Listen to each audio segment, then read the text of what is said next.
We will now turn to the business of this hearing.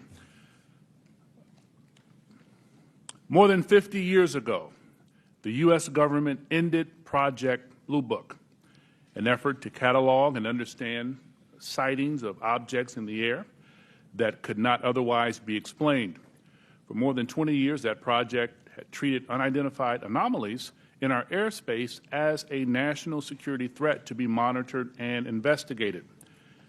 In 2017, we learned for the first time that the Department of Defense had quietly restarted a similar organization tracking what we now call unidentified aerial phenomena, or UAPs.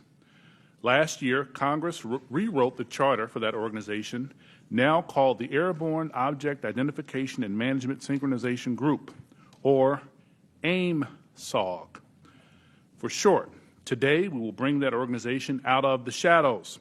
This hearing and oversight work has a simple idea at its core. Unidentified aerial phenomena are a potential national security threat, and they need to be treated that way. For too long, the stigma associated with UAPs has gotten in the way of good intelligence analysis. Pilots avoided reporting or were laughed at when they did. DoD officials relegated the issue to the back room or swept it under the rug entirely, fearful of a skeptical national security community. Today, we know better. UAPs are unexplained, it's true, but they are real. They need to be investigated, and many threats they pose need to be mitigated. Undersecretary Moultrie, Mr. Bray, thank you for coming today. First, we need you to update us on the status of AIM-SOG. The legislation creating it was passed in December. The deadline for implementation is fast approaching, but the group does not even have a named director. We need to know, sirs, the status of the organization and the obstacle to getting it up and running. Secondly, you have to convince the audience today, and most especially our military and civilian aviators, the culture has changed, that those who report UAPs will be treated as witnesses, not as kooks. Thirdly, you need to show us, Congress, and the American public whose imaginations you have captured. You are willing to follow the facts where they lead. You know, we fear sometimes that the DoD is focused more on emphasizing what it can explain, not investigating what it can't. I'm looking for you to assure us today that all conclusions are on the table. One final note, we are mindful today that AIM-SOG is not starting from scratch.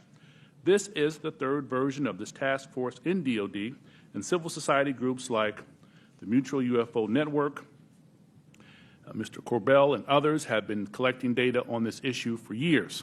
I hope you'll explain how you can leverage the knowledge and experience of our prior work on this matter to move the AIM-SOG along. The last time Congress had a hearing on UAPs was half a century ago. I hope that it does not take 50 more years for Congress to hold another, because transparency is desperately needed. I now turn to Ranking Member Crawford for comments he'd like to make. Thank you, Mr. Chairman. Honorable Moultrie and Mr. Bray, thank you for coming here today. We appreciate it to begin the open dialogue between Congress and the executive branch on this important topic. While this topic evokes creative imaginations of many, aside from all the hype and speculation, there are important underlying issues posed by UAPs. Despite the serious nature of this topic, I have to say I'm more interested in our understanding of Chinese and Russian hypersonic weapon development, or understanding why this administration was so slow to share actionable intelligence with the Ukrainians. However, inasmuch as this topic may help us better understand unknown activities of Russia and China, I am on board. The intelligence community has a serious duty to our taxpayers to prevent potential adversaries such as China and Russia from surprising us with unforeseen new technologies. As overseers of the intelligence community, this committee has an obligation to understand what you are doing to determine whether any UAPs are new technologies or not, and if they are, where are they coming from? In general, the IC spends much of its time and resources trying to understand what we call known unknowns. When it comes to foreign nations' weapons systems and sensors, known unknowns are those features that we don't fully understand yet. The challenge associated with UAP is that they are completely unknown and require a more expansive collection and analysis effort. The intelligence community must balance addressing known threats to our national security with preventing technical surprise. We must continue to follow the facts where they lead us and ensure that there are no technical surprises. The IC must take it seriously when there are credible observations of phenomena that seem to perform in ways that could pose a threat to safe flight operations, or that could be signs of a foreign adversary's attempt to develop a strategic technological surprise against the United States. It's also essential that our pilots and others feel they can report UAPs they observe without any stigma for doing so. This is the open, unclassified portion of our hearing. We'll have a closed, classified part later. It's important for the public to know that the classification of information exists to protect national security, not to try to hide the truth. When we're trying to determine if any UAPs are new technologies being developed by foreign governments, we are inevitably going to run into classified information about what new systems and technologies we do know are in the works here or abroad. But where information does not risk national security, it should be shared with our allies and the public when feasible. I hope that we can have your assurance to this end today. It's my hope that the intelligence community will continue to try to determine the nature of UAPs we've observed and will keep Congress fully apprised of all developments. I look forward to this hearing and continued dialogue and oversight with the intelligence community on this topic. And with that, I yield back. The gentleman yields back, and now I will turn to our distinguished chairman, Adam Schiff, for any comments he wishes to make. Thank you, Chairman Carson, for holding this open hearing on unidentified aerial phenomenon and for your leadership on this issue. Holding a portion of our discussion today in open session is critical to the cause of transparency and openness, which was Congress's intent in authorizing and funding this new task force. The larger effort that is being undertaken to study and characterize UAP reports is an important step towards understanding these phenomenon, what we know and don't know. And I look forward to hearing more during both the open session and the closed setting about how DoD and the IC are undertaking that task. UAP reports have been around for decades, and yet we haven't had an orderly way for them to be reported without stigma and to be investigated. That needs to change. UAP reports need to be understood as a national security matter, and that message needs to go out across DoD, the IC, and the whole of the U.S. government. When we spot something we don't understand or can't identify in our airspace, it's the job of those we entrust with our national security to investigate and to report back.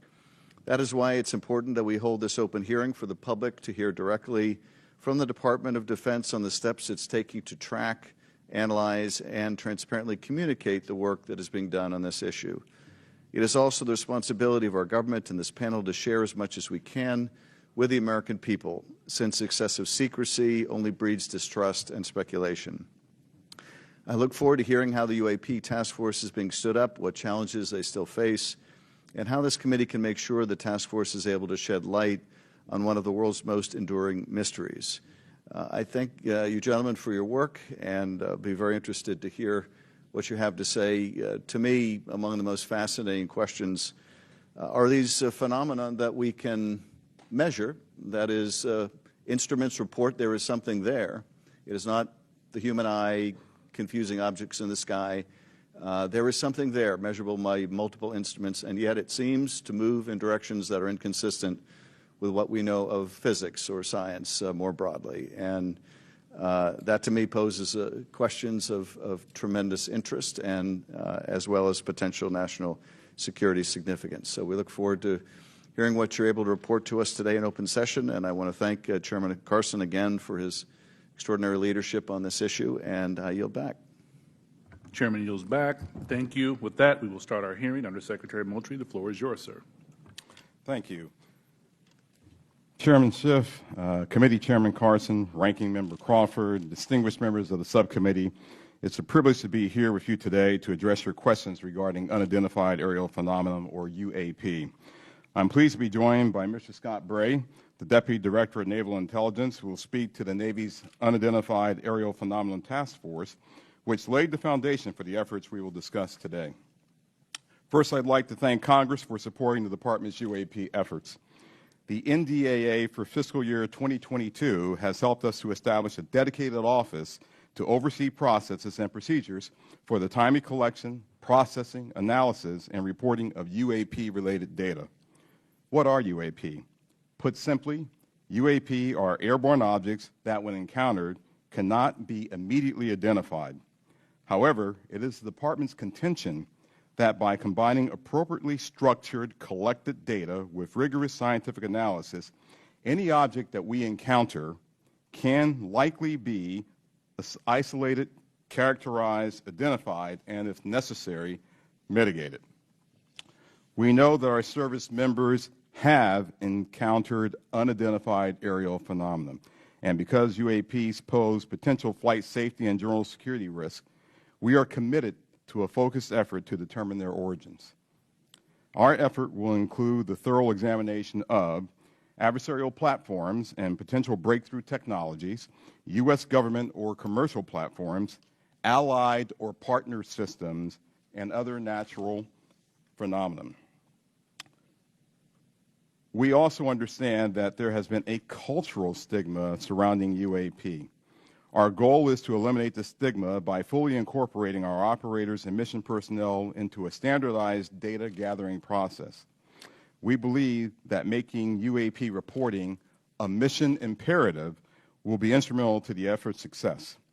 The Defense Intelligence and Security Enterprise provides real-time support to our warfighters and mission personnel across all domains. To optimize the Department's UAP work, we are establishing an office within the Office of the Secretary of Defense. That office's function is clear: to facilitate the identification of previously unknown or unidentified airborne objects in a methodical, logical, and standardized manner. These goals will ensure that we are working closely with operational personnel on training and reporting requirements, developing data and intelligence requirements, standardizing and integrating processes and procedures for collection, operational surveillance, analysis, and reporting, leveraging our research and development capabilities to improve detection, characterization, and identification of UAPs, developing mitigating solutions and procedures, and identifying strategy and policy solutions. This effort will maximize collaboration and build upon already existing relationships with the Office of the Director of National Intelligence, the FAA, DHS, and the FBI.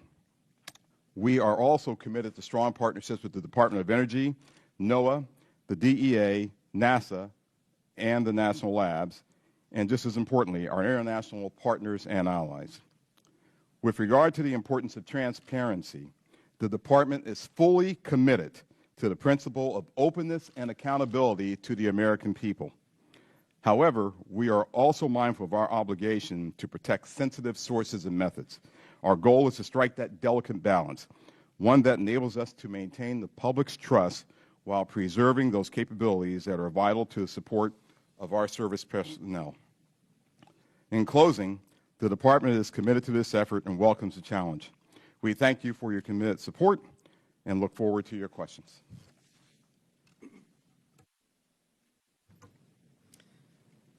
Chairman Schiff, Chairman Carson, Ranking Member Crawford, and committee members, thank you very much for the opportunity to be here today to highlight the ongoing work of the Department of Defense regarding unidentified aerial phenomena.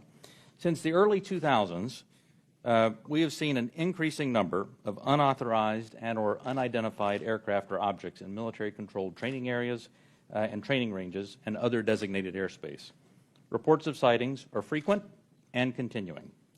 We attribute this increase in reporting to a number of factors, including our work to destigmatize reporting, an increase in the number of new systems such as quadcopters and unmanned aerial systems that are in our airspace, identification of what we can classify as clutter, mylar balloons and other types of air trash, and improvements in the capabilities of our various sensors to detect things in our airspace. Almost 2 years ago, in August of 2020, Deputy Secretary of Defense Nordquist directed the establishment of the Unidentified Aerial Phenomena Task Force within the Department of the Navy. The UAP Task Force was built on the foundation of the Navy's initial efforts to respond to the reports from our aviators on unidentified objects observed in our training ranges. The basic issues then and now are twofold. First, incursions in our training ranges by unidentified objects represent serious hazards to safety of flight. In every aspect of naval aviation, safety of our aircrews is paramount. Second, intrusions by unknown aircraft or objects pose potential threats to the security of our operations. Our aviators train as they would fight. So any intrusions that may compromise the security of our operations by revealing our capabilities, our tactics, techniques, or procedures are of great concern to the Navy and the Department of Defense. From the very beginning, we took these reports very seriously. We instituted a data-driven approach to the investigations where we could collect as much data as possible and use all available resources to analyze and make informed decisions on the best ways to address our findings. Our main objective was to transition UAP efforts from an anecdotal or narrative-based approach to a rigorous science and technology engineering-focused study. This data-driven approach requires input from a wide variety of sources. In the early stages, the task force worked to standardize the reporting mechanisms and processes to make it as easy as possible for personnel to report any engagement so that we were getting that wide range of reporting that we needed. We also spent considerable efforts engaging directly with our naval aviators and building relationships to help destigmatize the act of reporting sightings or encounters.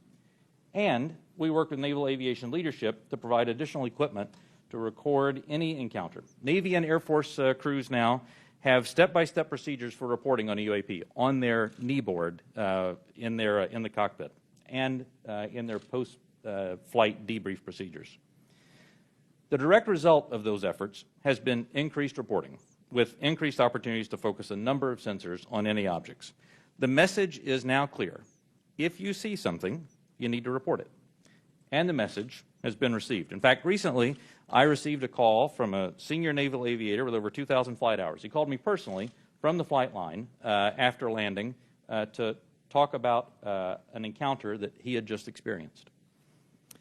Those were just the initial steps. We also made a concerted effort to assemble subject matter experts from across the Department of Defense and the intelligence community and other U.S. government agencies and departments. We forged partnerships with the research, development, and acquisition communities, with industry partners, and with academic research labs, and we brought many allies and international partners into our discussions on UAP. Additionally, subject matter experts from a wide variety of fields, including physics, optics, metallurgy, meteorology, just to name a few, have been brought in to expand our understanding in areas where we may not have organic expertise. In short, we've endeavored to bring an all-hands-on-deck approach to better understand this phenomena. So what have we learned so far? Any given observation may be fleeting or longer. It may be recorded or not. It may be observable by one or multiple assets. In short, there's rarely an easy answer. For example, let me share with you the first video that we have here today, which shows an observation in real time.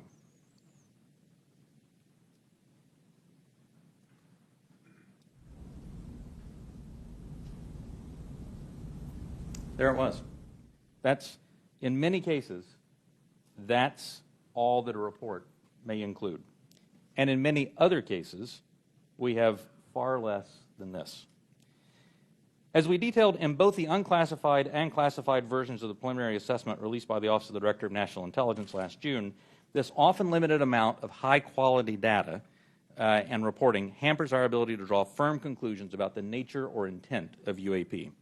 As detailed in the ODNI report, if and when individual UAP incidents are resolved, they likely fall into one of 5 potential explanatory categories: airborne clutter, natural atmospheric phenomena, U.S. government or U.S. industry developmental programs, foreign adversary systems, or a other bin that allows for a holding bin of difficult cases and for the possibility of surprise and potential scientific discovery.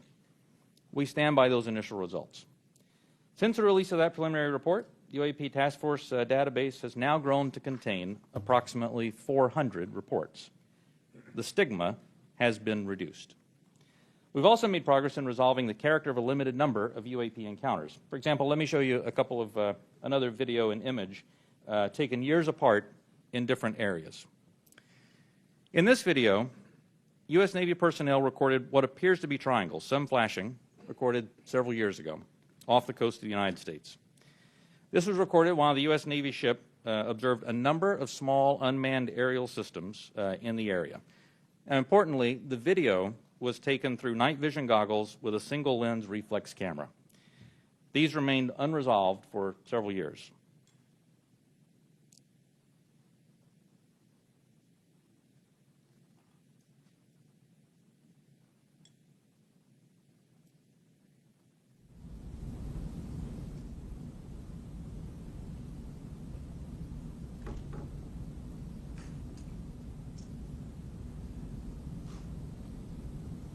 Several years later, and off a different coast, U.S. Navy personnel, again in a swarm of unmanned aerial systems, and again through night vision goggles and an SLR camera, recorded this image. But this time, other U.S. Navy assets also observed unmanned aerial systems nearby. And we're now reasonably confident that these triangles correlate to unmanned aerial systems in the area. The triangular appearance is a result of light passing through the night vision goggles and then being recorded by an SLR camera. I don't mean to suggest that everything that we observe is identifiable, but this is a great example of how it takes considerable effort to understand what we're seeing in the examples that we are able to collect. In this example, we accumulated sufficient data from 2 similar encounters from 2 different time periods in 2 different geographic areas to help us draw these conclusions. That's not always the case, though. We recognize that that can be unsatisfying or insufficient in the eyes of many. This is a popular topic in our nation, with various theories as to what these objects may be and where they originate. By nature, we are all curious and we seek to understand the unknown. And as a lifelong intelligence professional, I'm impatient. I want immediate explanations for this as much as anyone else. However, understanding can take significant time and effort. It's why we've endeavored to concentrate on this data-driven process to derive fact-based results. And given the nature of our business, national defense, we've had to sometimes be less forthcoming with information in open forums than many would hope. If UAP do indeed represent a potential threat to our security, then the capabilities, systems, processes, and sources we use to observe, record, study, or analyze these phenomena need to be classified at appropriate levels. We do not want potential adversaries to know exactly what we're able to see or understand or how we come to the conclusions we make. Therefore, public disclosures must be carefully considered on a case-by-case basis. So what's next?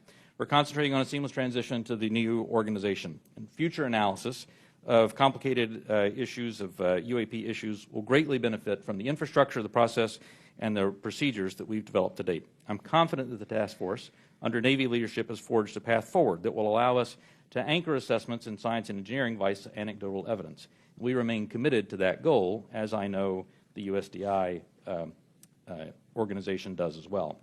So thank you very much for your interest and continuing support for the UAP task force. The team's made a lot of progress, but we really are just establishing the foundation for the more detailed analysis that's yet to be done. And with your continued support, we can sustain that momentum necessary to produce data-centric analysis and understanding of the phenomena. I look forward to your questions. Thank you. Thank you, Mr. Bray. This is the 3rd version of this task force, and to be frank, one of Congress's concerns is that the executive branch in administration from both parties has been sweeping concerns about UAPs under the rug by focusing on events that can be explained and avoiding events that cannot be explained. What can you say to give the American people confidence that you aren't just focusing our attention on low-hanging fruit with easy explanations? Congressman, I'll start, and then Mr. Bray, please feel free to weigh in. So the way that we're approaching this is with a more thorough, standardized methodology than what we have in the past. First and foremost, the Secretary of Defense is chartering this effort. This is not someone lower in the Department of Defense. And he has assigned that task to the Office of Secretary of Defense, the Undersecretary for Intelligence and Security. That's me, because I'm responsible for looking at intelligence matters. I'm responsible for security matters. This is potentially both. So when you start concerning ourselves with the safety of our personnel, the safety of our installations and bases, there's no other higher priority than what we have than actually getting after this. And as you have stated, we have been assigned that task to actually stand up an office, the AIM-SOG, which I believe the name, sir, will likely change. But we have moved forward in terms of moving to establish that office. We have, as of this week, picked a director for that effort, a very established and accomplished individual. We've identified spaces. We've worked with personnel across the Department of Defense, with the services, and we've worked with the IC, which is on board in helping us work through this standardized methodology for now, bringing in data, analyzing that data, and reporting that data in the appropriate method and appropriate means so we can either get it to our service personnel to ensure their safety, or get it to you and the Congress and to the public to ensure that you have oversight to what we're doing. So, chartered by the Secretary of Defense, standardized, and really a methodical approach is something that we're doing that has not been done before. Can we get some kinds of assurances that your analysts will follow the facts where they lead and assess all hypotheses? Absolutely. So we're open to all hypotheses. We're open to any conclusions that we may encounter. Quickly, before I pass it to the ranking member and Chairman Schiff, I want to thank you both for taking the time, and I had a good time meeting with you last week, Director Moultrie, Undersecretary Moultrie. It's fair to say that you are a science fiction fan. Is that correct? It is fair to say that I am an inquisitive mind who has spent 40 years in the intelligence field and has focused on both science and science fiction. That is fair. Could you tell us about it? Yeah, well, look, my generation grew up looking at space sagas and the Apollo program. So all of us who grew up in the 60s were just thrilled by watching our first astronaut land on the moon. That was a momentous occasion. To people who were of different generations, some of them didn't believe that it happened. I still have relatives and friends who don't believe it happened, right? Science fiction to them. But to us, it was, no, that's the progress that we've made. And so I was enthralled by that, and I've taken that to heart. I enjoy the challenge of what may be out there. I have mentioned to you that, yes, I have followed science fiction. I have gone to conventions, even. I'll say it on the record. Got to break the ice somehow. But, you know, I have done that, right? But there's nothing wrong with that. Don't necessarily dress up, but I do, you know, I do believe that it's important to show that the Department of Defense has, you know, we have character. And we're people just like you, just like the American people. We have our inquisitiveness. We have our questions. We want to know what's out there as much as you want to know what's out there. We get the questions not just from you, we get it from family members. And we get them night and day, not just in committee hearings. So finding what's out there is important, but first and foremost, it's important for us to do that so that we can ensure that our people, our personnel, our aviators, our bases and installations are safe. And then that curiosity factor is something else that we just want to know, because that's the human race. It's just, you know, that insatiable desire to know. Thank you, sir. Ranking Member Crawford. Mr. Moultrie, you said you don't necessarily dress up. That wasn't a real strong statement. Gentlemen, thank you for being here today. We appreciate it. And thank you, Mr. Moultrie, for breaking the ice the way you did. Appreciate that. The inability to understand objects in our sensitive operating areas is tantamount to an intelligence failure that we certainly want to avoid. This is not about finding alien spacecraft, but about delivering dominant intelligence across the tactical, operational, and strategic spectrum. So my question is, how can AIM-SOG lead to prevention of intelligence surprises? Sure, I'll start with that.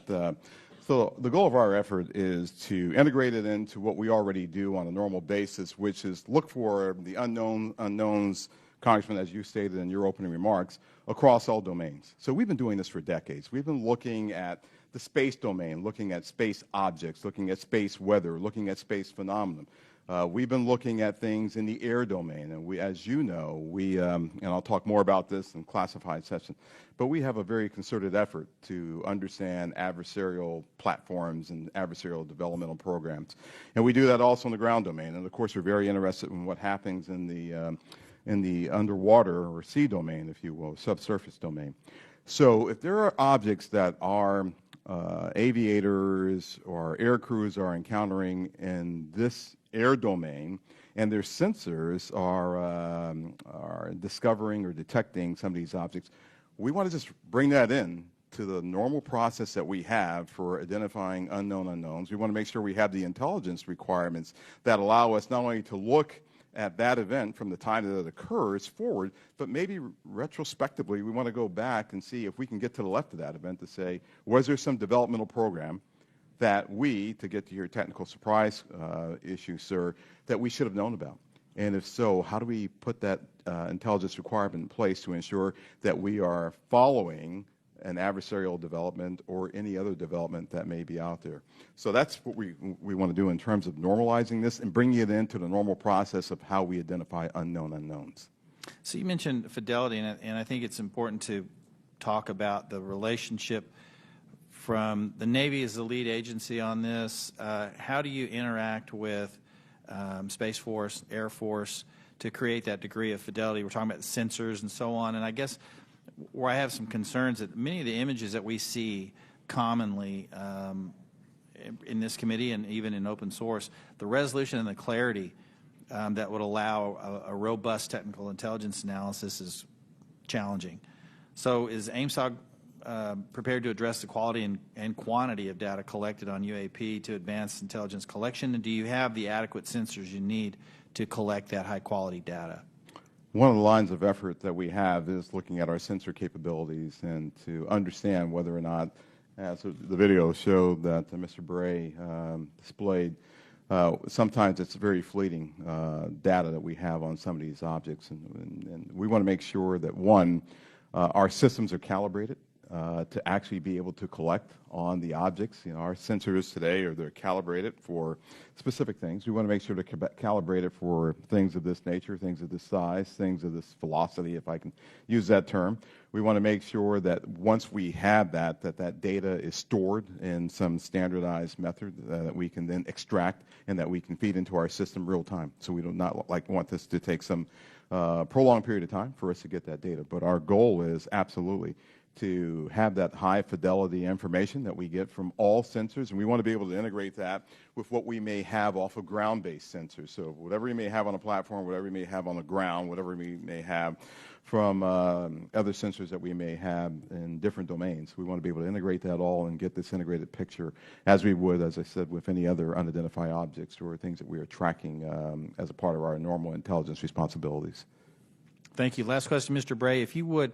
I'm a Navy pilot. I've encountered a UAP. Walk me through the reporting protocol once I see something that I think needs reported. The first thing that aviator would do after landing as a part of their normal debriefing is they would contact their intelligence officer. Their intelligence officer would then walk them through first filing a data preservation to ensure that whatever sensor data may be on the aircraft, that we preserve that so that it's available for later analysis. Second, they would actually fill out a form that includes details like where they were operating, altitudes they were operating, speeds, what they observed, whatever sensor data they may have recorded from that. And then that report is filed. It goes two places. One, it goes through the operational chain of command, so that operational units are aware of what's being observed, and also through the UAP task force, so that they can take that data, database it, and quite often have individuals from the task force contact the aviator and ask them additional questions if there were things that weren't clear in the report. That then goes into a database where we begin to compare it with other observations that we have, again, comparing for locations, comparing for altitudes, speeds, shapes, if any RF emissions were detected from the platform, all of that, so that we can try to reach some conclusions on that. Thank you. Yield back. Gentleman yields back. Chairman Schiff. Thanks, Chairman. Mr. Bray, can you rerun that first image that looked like it was outside of a plane window? And if you wouldn't mind going up to the screen and tell us what we're seeing. Not that you can necessarily tell us what we're seeing, but right. Explain what we should be looking at in that first image. Absolutely. And Alexi, what I'll ask is if you can stop it at a certain point.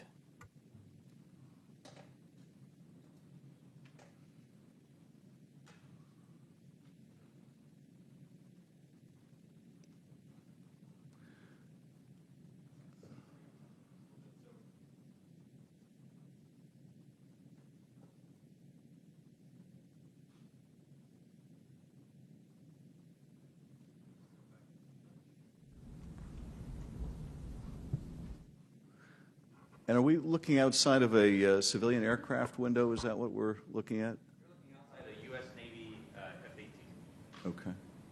And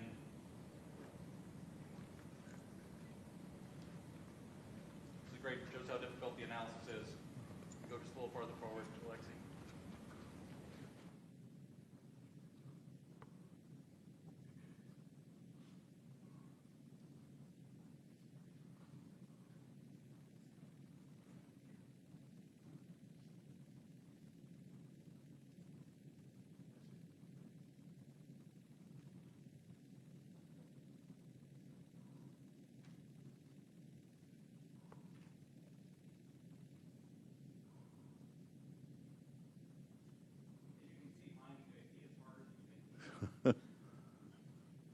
What you'll find eventually on this, when we find the right frame, is for literally about one frame here is a spherical object that passes right through here, passes right through there. The aircraft is moving pretty fast.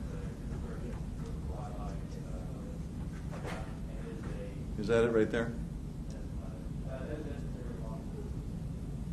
Can you point to the screen again what we're supposed to be looking at?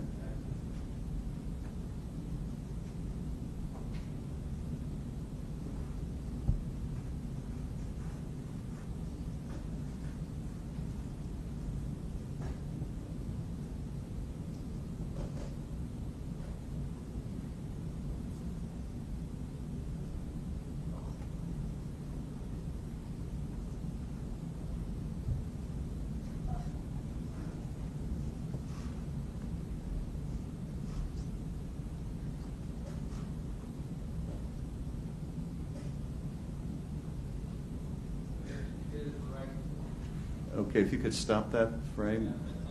That's not the one.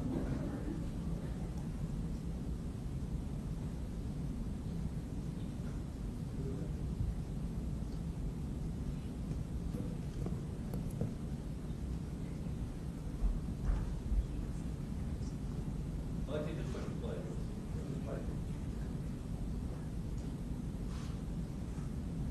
Everyone will see coming up right here is a airline. Now backwards. Spherical object right here, zooms by the window, right in this area right there. There we go. Good to see that part right there again going by. I think we're having a hard time stopping it in the right spot.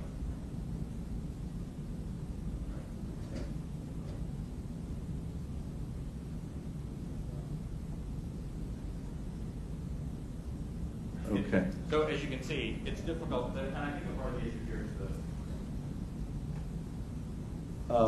the laptop we're working with is not as easy for stopping that video in the right spot. We'll describe what we have seen in that. What are we observing? What you see here is aircraft that is operating in a U.S. Navy training range that has observed spherical object in that area, and as they fly by it, they take a video. You see it looks reflective in this video, somewhat reflective, and it quickly passes by the cockpit of the aircraft. And is this one of the phenomena that we can't explain? I do not have an explanation for what this specific object is. And is this one of the situations where it is? That's the object that we're looking at right there? Thank you. And is this a situation where it was observed by the pilot and it was also recorded by the aircraft's instruments? We'll talk about the multi-sensor part in a later session. But in this case, we have at least that. In the Director of National Intelligence 2021 unclassified report, the ODNI reported 144 UAPs between 2004 and 2021, 80% of which were recorded on multiple instruments. And I take it, with respect to some of those, you had a pilot seeing them if it was observed by a pilot, right, and you had multiple instruments recording it. So you really have three sensors, the human sensor and two technical sensors detecting the object, is that? For the majority of incidents that we had in the last year's report, the majority had multi-sensor data. When I talk about the 400 reports that we have now, that number will certainly go down because a lot of those new reports that we have are actually historic reports that are narrative-based. So that percentage will go down just as a factor of the fact that the destigmatization has resulted in more narrative reports. And that's the object we're looking at right there now, right? That's it right there. Okay. Last year's report also said that of those 144, 18 of them reportedly appeared to exhibit unusual flight characteristics, appear to demonstrate advanced technology, and some of them appeared to remain stationary in winds aloft, move against the wind, maneuver abruptly, or move at considerable speed without discernible means of propulsion. That's pretty intriguing. And if you're able to answer this in this setting, are we aware of any foreign adversary capable of moving objects without any discernible means of propulsion? I think I would, without discernible means of propulsion, I would say that we're not aware of any adversary that can move an object without discernible means of propulsion. The question then becomes, in many of these cases where we don't have a discernible mean of propulsion in the data that we have, in some cases there is likely sensor artifacts that may be hiding some of that. There's certainly some degree of something that looks like signature management that we have seen from some of these UAP, but I would caution. I would simply say that there are a number of events in which we do not have an explanation, and there are a small handful in which there are flight characteristics or signature management that we can't explain with the data that we have.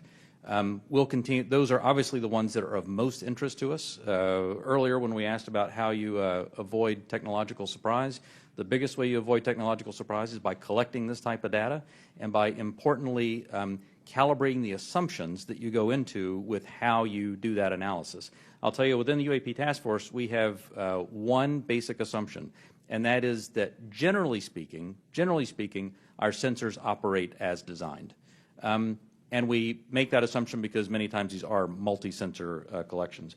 We make no assumptions about the origin of this or that there may or may not be some sort of technology that we don't understand. That's, I think, the key to avoiding technological surprises, by calibrating those assumptions.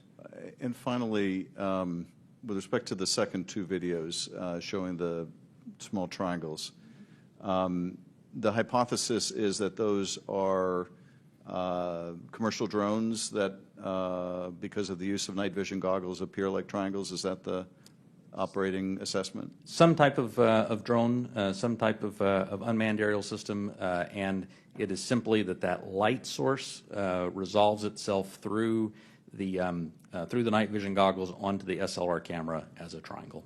And have we, in order to prove that hypothesis, flown a drone and observed it with that same technology to see whether we can reproduce the effect? The UAP Task Force is aware of studies that have done that. Okay. Thank you, Mr. Chairman. I yield back. The gentleman yields back. Dr. Winstrup. Thank you, Mr. Chairman. Thank you all for being here. My first question is, through this process where there's been sightings, have the sightings been stationary, or have they always been sighted from a moving object, from a plane or a ship that may be moving? Have these reports ever come from a stationary object being observed in the sky? The UAP Task Force does have reports from reports from a stationary observer.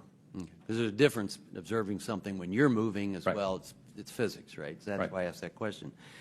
Are we capable, or have we made any breakthroughs, or anyone made any breakthroughs, to be able to sight something and make some determination at all of its composition, whether it's a solid or a gas, Is there any such capability? From Not asking what, I'm just... Right. From some of the returns, I mean, it's clear that that the majority, well, it's clear that many of the observations we have are physical objects from the sensor data that we have. Well, gas is a physical object. It can be, and so, and you see where I'm going with this. I'm trying to determine what it is we're looking at. So if we can decide if something is a solid or a gas, and if there have been any conclusion on its capabilities, like its capabilities of movement, of turning, going, 180 degrees or 90-degree turn, anything along that line that we've been able to determine. Within the, and again, I should point out that that there is not a single explanation for UAP. There are a lot of different things that are unidentified aerial phenomena. Basically, we really don't know much on that. That's all I'm trying to get at. And I'm pleased that you have protocol right now for our military, but are there any non-military reports coming forward of similar events, or is it all coming from military? The UAP Task Force has a very good working relationship with the FAA. They have very good working relationship with other parts of the U.S. government so that we can ingest reports from Do we have from any those sources. reports non-military? Yes. Thank you. That's my question. And do we need to put out protocol for civilians that may be in that arena, like through FAA? Do you think that would be appropriate and helpful?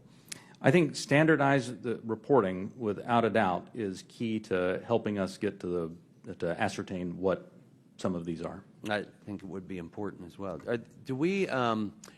There are other people besides the U.S. that have had these experiences and reported them. Is that correct? There are. That's correct. Is it all of our allies, or is it allies and adversaries? What have we learned publicly? So some of that, I think, sir, we'll save for closed session. Well, that goes to my next question. Publicly, have others made anything which would not have to be considered closed? So, I don't want you to answer what they've said necessarily. Allies have seen these. China has established its own version of a UAP task force, so clearly a number of countries have observations of things in the airspace that they can't identify. And do we share data with some, with all? Are they sharing with us? We share data with some, and some share data with us. But not necessarily all that have publicly reported something? That's correct. Okay. And I think that's an important thing, and for the other session, actually, that we don't discuss that now.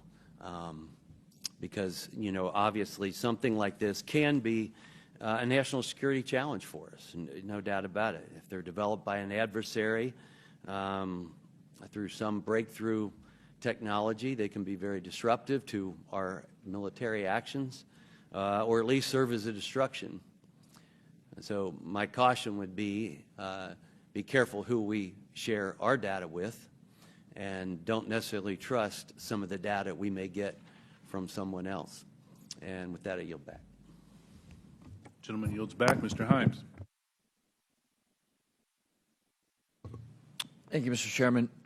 One of the objectives of this open hearing is to try to erode some of the stigma that attaches to, in particular, our military men and women reporting this. It's obviously really very serious because should one of our adversaries have developed a technology that we don't know about it, we need to know about it yesterday. And obviously, any sort of stigma that prevents our military from reporting this data as comprehensively as possible is a national security threat. So I really just have two questions in the service of that goal. The first is, the chairman asked that we run that video again. Most people, when they see a video, we're all used to seeing things from a car, seeing things from a sidewalk. Very few people have the experience of observing something through night vision goggles at Mach 1.5. So just talk for a minute about, if you would, whichever of you is most appropriate, how radically different observation is at high speed and 3-dimension than it is for most of us who walk around and drive cars. So the first thing I think that's important to note about this is there are lots of things when you are moving very fast and an object is between you and a stationary reference point like the ground, it gives a lot of different impressions about how quickly something is or isn't moving. And it actually means that it is a challenge, especially with narrative-based data, to get a lot of information on that. That's why the sensor data is so important, because things do happen very quickly, as you see there. And sometimes things that happen very quickly, something may be moving very slow. That aircraft is moving quite fast. How fast that object is moving that goes by is probably very slow. So I guess my point is that an observation, either a visual observation or a electronic observation, infrared or whatever, looks radically different than it does to most people. Even instruments are on gimbals and that sort of thing, so that creates a very unusual view to, again, those of us who are used to seeing things in 2 dimensions largely. And second question. I think, Mr. Bray, you said something that I want to unpack a little bit. A number of these UAPs, you said, we can't explain. Again, in the service of sort of reducing speculation and conspiracy theories, we can't explain can range from a visual observation that was distant on a foggy night, we don't know what it is, to we've found an organic material that we can't identify, right? Those are radically different worlds. So when you say we can't explain, give the public a little bit better sense of where on that spectrum of we can't explain we are. Are we holding materials, organic or inorganic, that we don't know about? Are we, picking up emanations that are something other than light or infrared that could be deemed to be communications? Give us a sense for what you mean when you say we can't explain. Sure. When I say we can't explain, I mean exactly as you described there, that there is a lot of information, like the video that we showed, in which there's simply too little data to create a reasonable explanation. There are a small handful of cases in which we have more data that our analysis simply hasn't been able to fully pull together a picture of what happened. And those are the cases where we talk about where we see some indications of flight characteristics or signature management that are not what we had expected. When it comes to material that we have no material. We have detected no emanations within the UAP task force that would suggest it's anything non-terrestrial in origin. So there's when I say unexplained, I mean everything from too little data to the data that we have doesn't point us towards an explanation, but we'll go wherever the data takes us. Again, we've made no assumptions about what this is or isn't. We're committed to understanding these, and so we'll go wherever that data takes us. Thank you. That's very helpful, and so I think it bears emphasis. When you say we can't explain, everything that you can't explain is in a bucket called data. Is that correct?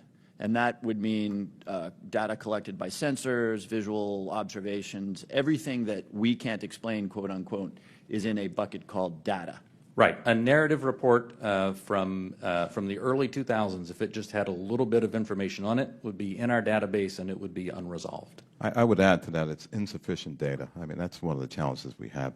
Insufficient data either on the event itself, the object itself, or insufficient data or plug-in with some other organization or agency that may have had something in that space at that time. So it's a data issue that we're facing in many of these instances, Congressman. Understood. Thank you very much. Yield back. Gentleman yields back. Mr. Gallagher. Thank you, Mr. Chairman. Thank you for allowing me to join this hearing. I really appreciate the witness's testimony. Mr. Moultrie, as the chairman mentioned, DoD had an initiative to study UFOs in the 1960s called Project Blue Book. It's also been well reported in our briefing and in other places that we have more recent projects, specifically ATIP. Could you describe any other initiatives that the DoD or DoD contractors have managed after Project Blue Book ended and prior to ATIP beginning? Did anything also predate Project Blue Book? So I can't speak to what may have predated Project Blue Book. I mean, of course, there's Roswell and all these other things that people have talked about over the years. I'm familiar with Blue Book. I'm familiar with ATIP. I haven't seen other documented studies that have been done by DoD in that regard.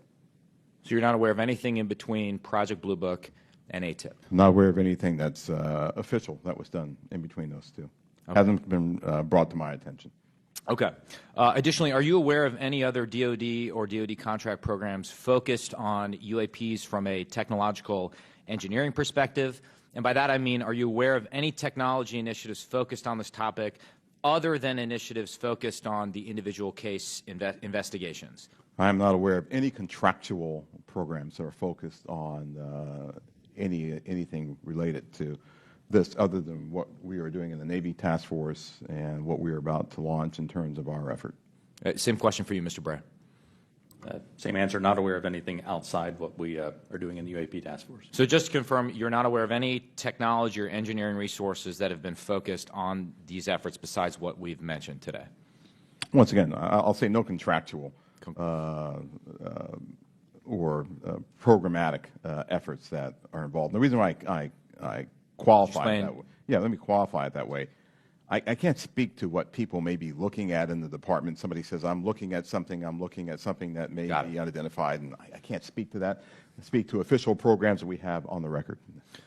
It's also been reported that there have been UAP observed and interacting with and flying over sensitive military facilities, particularly, and not just ranges, but some facilities housing our strategic nuclear forces. One such incident allegedly occurred at Malmstrom Air Force Base, in which 10 of our nuclear ICBMs were rendered inoperable.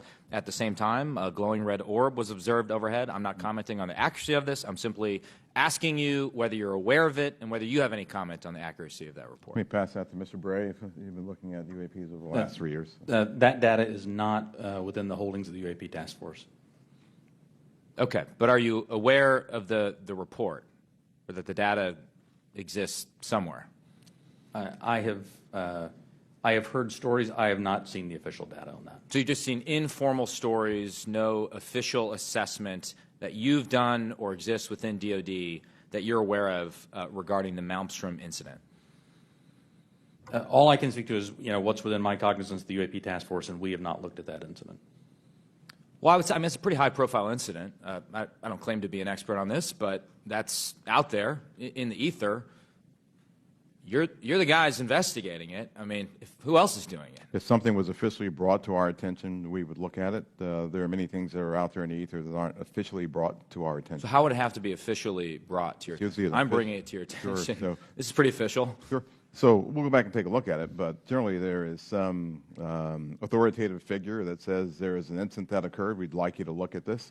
But in terms of just tracking what may be in the media that says that something occurred at this time, at this place, there are probably a lot of leads that we would have to follow up on. I don't think we are resourced to do that right now. Well, I don't claim to be an authoritative figure, but for what it's worth, I would like you to look into it. And sure. If for no other reason, you could dismiss it and say this is not worth wasting resources on. Will do. And then finally, are you aware of a document that appeared around 2019, sometimes called the Admiral Wilson Memo or EW Notes Memo? I am not. You're not. Are you tracking? I'm not personally aware of that. Okay. This is a document in which, again, I'm not commenting on the veracity. I was hoping you would help me with that, in which a former head of DIA claims to have had a conversation with the Dr. Eric Wilson and claims to have sort of been made aware of certain contractors or DoD programs that he tried to get fuller access to and was denied access to. So you're not aware of that? I'm not aware, Congressman. In my 10 seconds remaining, then, I guess I just would ask, Mr. Chairman, unanimous consent to enter that memo into the record. Without objection. Thank you, Mr. Chairman. Appreciate it. Mr. Krishnamurthy. Thank you, Mr. Chair, and thank you to both of you for appearing today and for your public service. First question is, there have been no collisions between any U.S. assets in one of these UAPs, correct? We have not had a collision. We've had at least 11 near misses, though. And maybe we'll talk about those 11 near misses or any place where there's close proximity. I assume, or tell me if I'm wrong, there's been no attempt, there's no communications or any kind of communication signals that emanate from those objects that we've detected, correct? That's correct. And have we attempted to communicate with those objects? No. So we don't even put out a alert saying, U.S.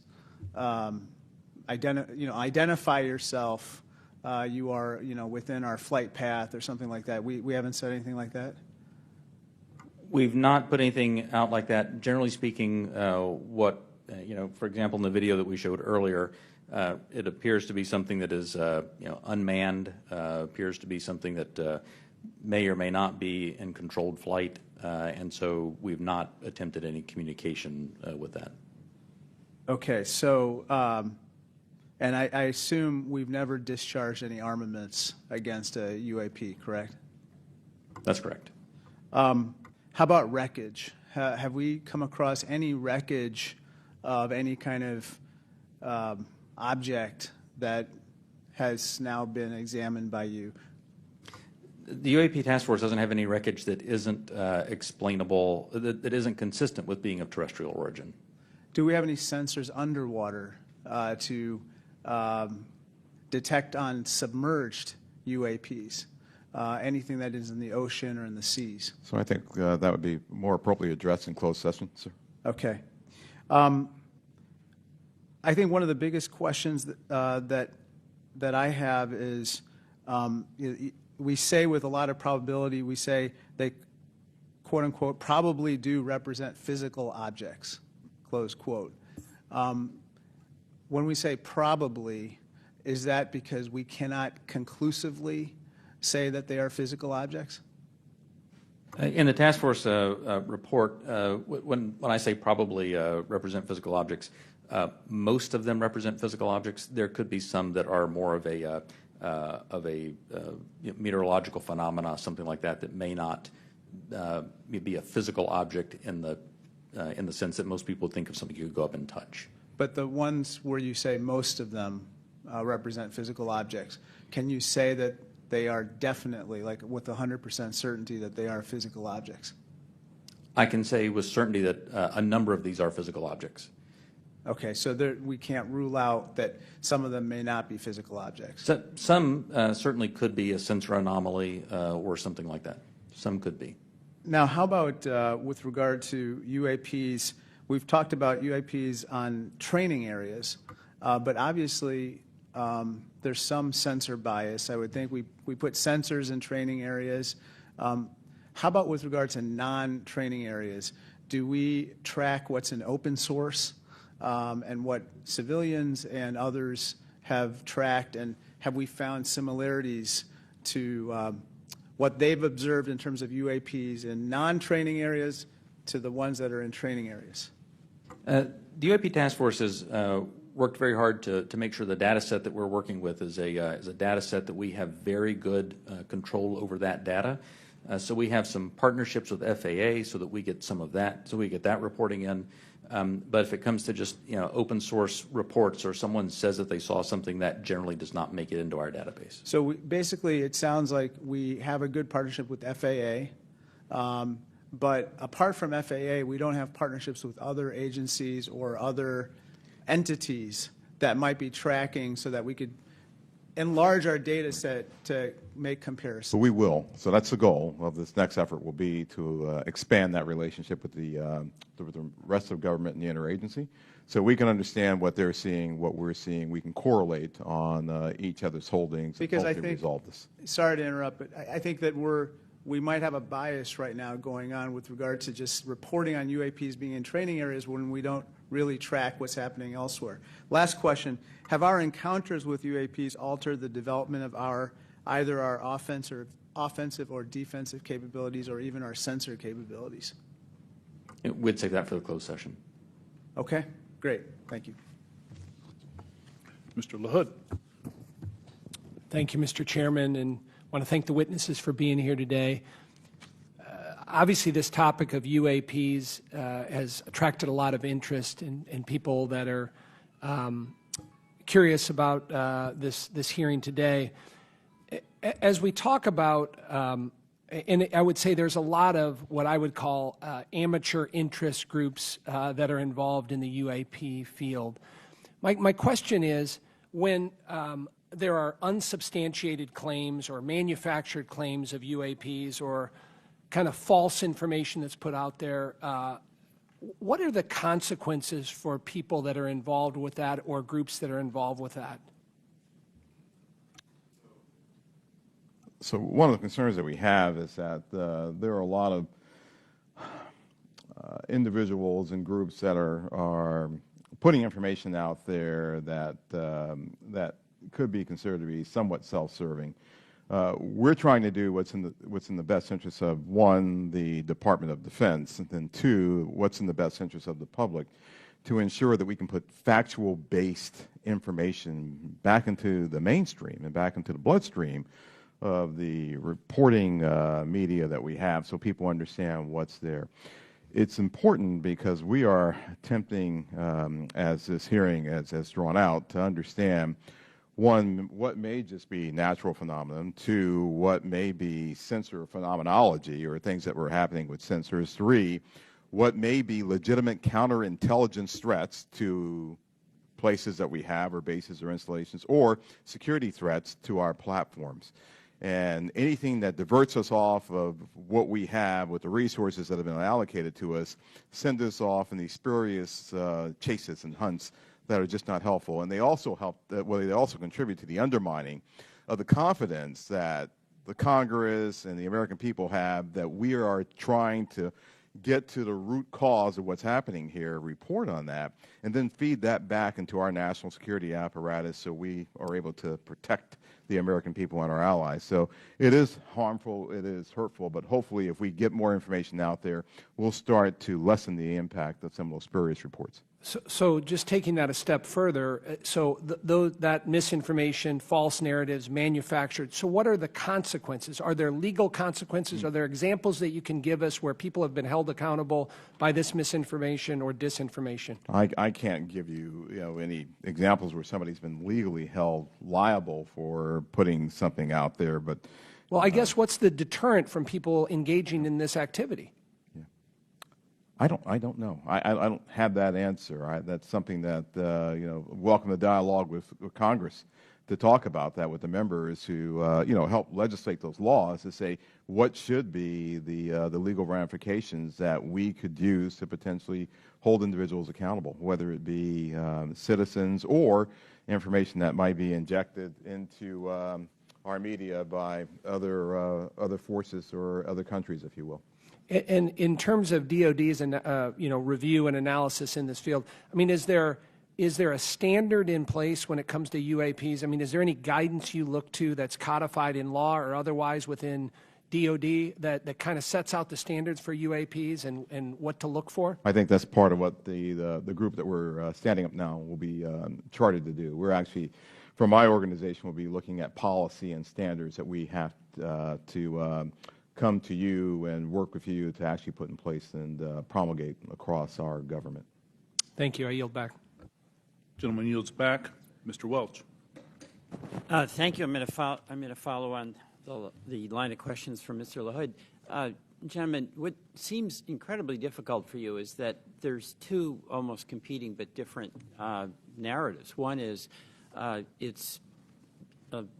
no one knows whether there's extraterrestrial life. It's a big universe, and it would be pretty presumptuous to have a hard and fast conclusion. And then if there is, it's not beyond the realm of possibility that there is some exploration coming here. And that underlies a lot of the reports you get. I think Mr. LaHood was asking about that. People think there must be extraterrestrial life, and it's not at all beyond the pale that there would be a visit here. On the other hand, as the DOD, you have the responsibility to make sure that our national security is protected, and that if there are surveillance drones or active drones that can disable our systems, that has to be analyzed, has to be stopped. So how do you divide how do you separate your responsibilities where you get all these reports from folks who maybe in good faith, maybe not, believe that you should be investigating every possible report of a extraterrestrial incident? I'll start with you, Mr. Moultrie. Sure, indeed, Congressman, and thank you for the question. It's important that we, as a part of this effort, really build out the relationship that we have with others, including NASA, and for the reasons that you just pointed out. So there are elements in our government that are engaged in looking for life in other places, and they have been doing that for decades. Right? They've been searching for extraterrestrial life. There are astrobiologists who have been doing this too. We're a part of that same government, and so our goal is not to potentially cover up something if we were to find something. It's to understand what may be out there, examine what it may mean for us, if there are any, from a defense perspective, any national security implications or ramifications, but then to work with organizations as appropriate, if it's a weather phenomenology with NOAA, if it's a potential for extraterrestrial life or an indication of extraterrestrial life, with someone like NASA. So the transparency actually is very important Completely. For public consumption. Completely. But we're going to have a classified briefing, and without going into the details of what kinds of secrets that we can't share here, what is it? What are we protecting? I don't know if you can answer this question in this open forum, but in fact, your perception of what it is we have to, quote, protect. So I think right now what's really important for us to protect is how we know certain things. So there are a lot of things that we know, whether it be about the thinking of other leaders around the world, the weapon systems that are being developed, or how we detect things that may be threats to us. Many of those things are the result of some of our most sensitive sources and methods, and we'll use those things not just for this effort, but those same sources and methods are used to help protect us from adversaries and from others who might mean to do us harm. There aren't separate UAP sensors. There's not a separate UAP processing computer. There's not a separate UAP dissemination chain or whatever. So it's the same process. It's just the same system that we have that helps us do all that.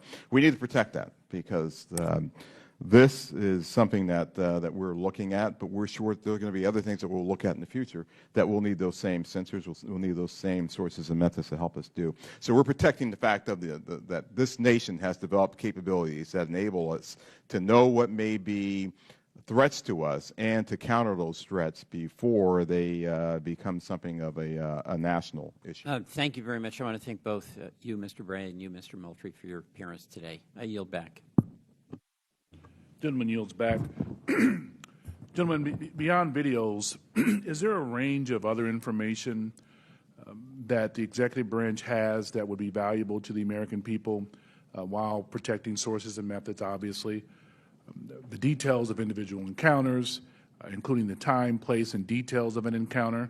And does the AIMSOG have a clear and repeatable process for considering public release as part of the process? Chairman Carson, and do you commit to building that process if it's not in place?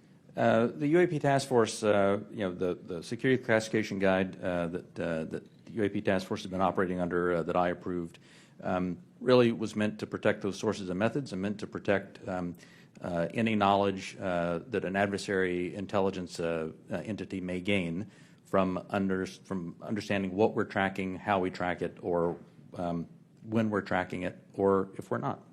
And so that has been an important piece in the balance between transparency and preserving our warfighting advantage, because the U.S. military does train as it would fight. What I will commit to is, at least for that material that's under my authority as the Deputy Director of Naval Intelligence, for information that we have when it does not involve sources and methods, and when we can, with a reasonable degree of confidence, determine that it does not pose a foreign intelligence or national security threat, and it's within my authority to do so, I commit to declassifying that. So I believe very much in the transparency of this, and we work very hard to balance that with our national security needs. And I'll just add, Congressman, just over the last 3-4 months, I think that the intelligence community and the national defense apparatus have disclosed more information on various events than it has in probably the previous 10 years. You have our commitment to work closely with the Director of National Intelligence and others in the declassification and downgrading of intel apparatus to ensure that we can get whatever information that we can out to the American people and to the public writ large. Greatly appreciated, sir. Ranking Member Crawford. Thank you, Mr. Chairman. Representative Stefanik is en route, I believe, just real quickly, but in the interim, if I could, if you'll indulge me, I just have a couple of real small questions. One is, do we have an example? Can you cite a specific example of an object that can't be explained as having been human-made or natural? I mean, the example that I would say that that is still unresolved, that I think everyone understands quite well, is the 2004 incident from Nimitz. We have data on that, and it simply remains unresolved. Does not mean it resolves to being something, right, that is easily explainable or well, obviously it resolves to being something that is difficult to explain. But I can't point to something that definitively was not man-made, but I can point to a number of examples in which remain unresolved. Gotcha.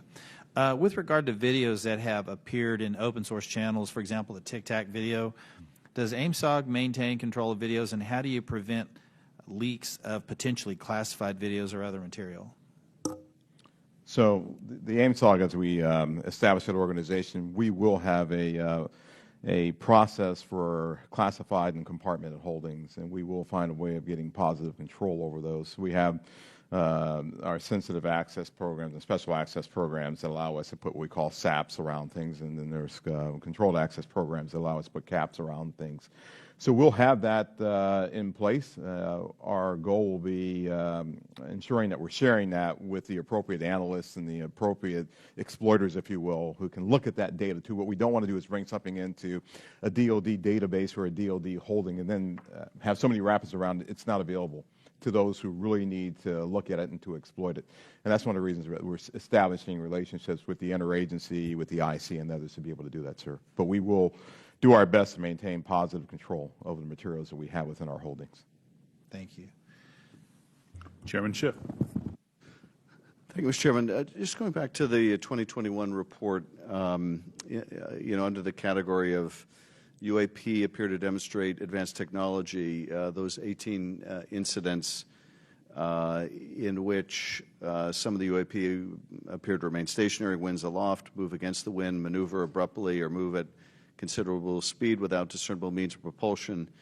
It goes on to say, in a small number of cases, military aircraft systems processed radio frequency energy associated with UAP sightings. I couldn't tell from that whether that small number of cases was a part of the subset of 18. That is, among the 18 which appeared to move with unusual pattern or flight characteristics, did some of those also emit radio frequency energy? I would have to check with our UAP task force on that. I believe, without getting into specifics that we can do in the closed session, at least some that we have detected RF emissions from were not behaving oddly otherwise. And the significance of measuring that radio frequency energy is what? That we suspect that this was some form of aircraft in which there were radio transmissions? The biggest thing that you're looking for there is any indication of an effort to jam whatever sensors that we may have looking at it.